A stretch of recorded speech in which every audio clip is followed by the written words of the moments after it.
How you doing? I'm Callan and this is slappedham. Today we're looking at some historical events that are not only perplexing, they're intriguing in their inability to be solved. So join us as we take a look at 5 strange historical events no one can explain. But before we get into it, remember to hit that subscribe button for more awesome creepy content just like this. In 1974, workers in Aiud, Romania made a startling discovery on the banks of the Mureș River.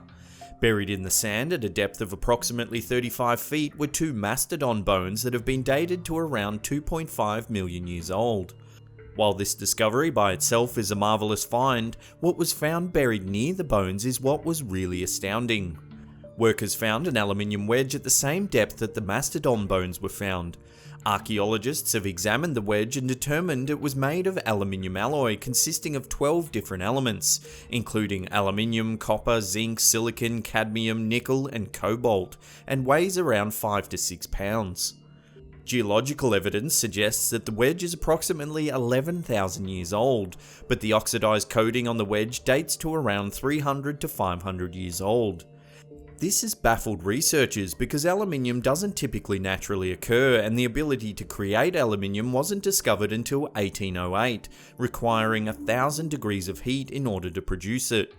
This leaves the question, where did it come from? Some scientists feel that it's a hoax, while other individuals think that the wedge is proof that Earth has indeed been visited by aliens, stating that the wedge resembles a landing foot of a spacecraft. The wedge was on display for the public until 1995, but it's now in storage at an undisclosed location.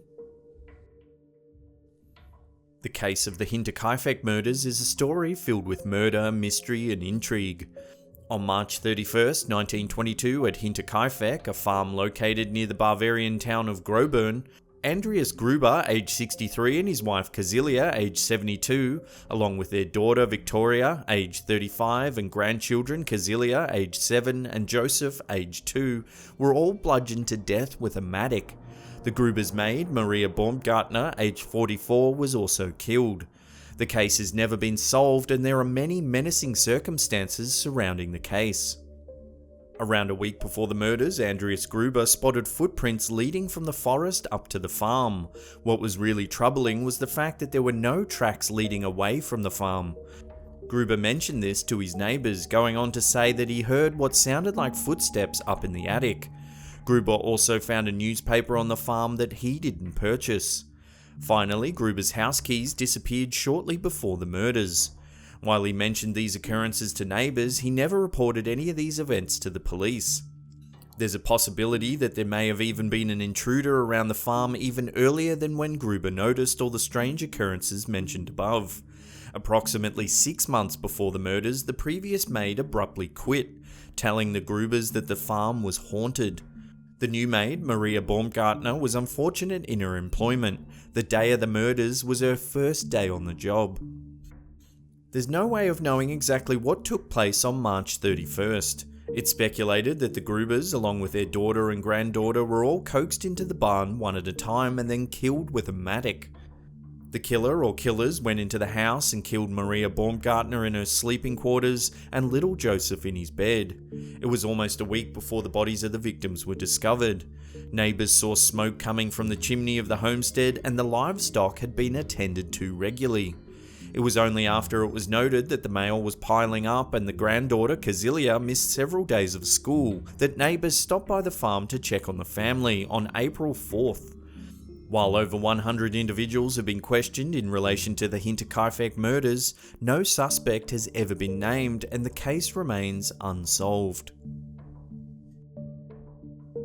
One of the strangest natural mysteries to be discovered in the 20th century is the Patomskiy Crater.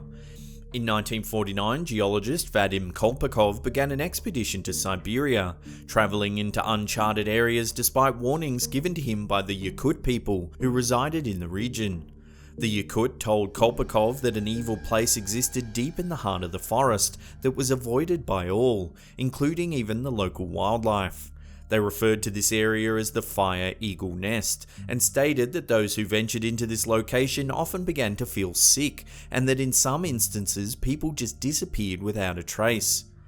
Kolpakov disregarded the native stories and continued on. He soon was confronted by a bizarre sight. Rising up 25 stories out of the local forest was a massive crater. It had the appearance of a volcano mouth, but no active volcanoes had been noted in the area for several million years.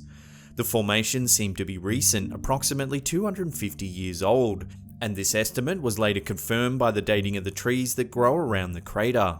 Adding to the strangeness, the trees surrounding the crater also seem to have grown at an accelerated rate, much like the vegetation at Chernobyl. Kolpakov believed that the crater was the result of a meteorite, even though the crater doesn't resemble any other impact site known to man. Others believe that it's a volcano, while those who believe that aliens have visited Earth think that an alien ship resides beneath the crater. In 2005, an expedition was attempted with the hopes of discovering the origin of the strange crater, but the expedition leader died of a heart attack a short distance from the site.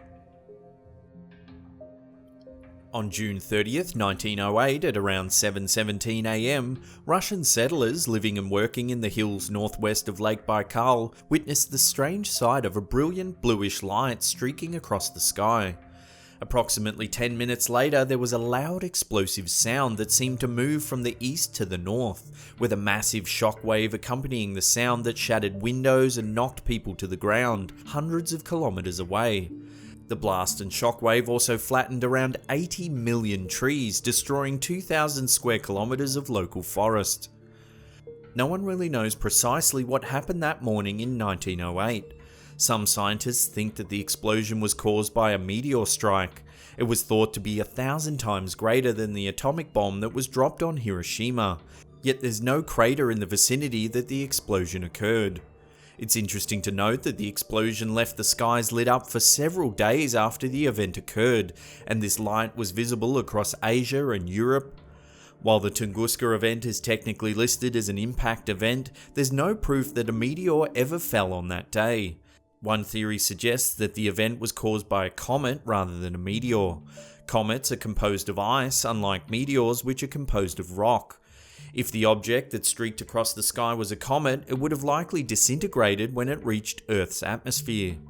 Still, other natural theories involve air bursts from comets or asteroids, or the ignition of a natural gas pocket in the Earth's crust. Other more unusual theories include alien experimentation and even miniature black holes. No definitive proof has ever been produced for any of the theories mentioned. Scientists and researchers continue to investigate this strange event even today. Before we get to that number one spot and take a look at a story about a group of English settlers that seem to have vanished off the face of the earth, remember to hit that subscribe button and turn on channel notifications. That way you'll be up to date with all our latest content.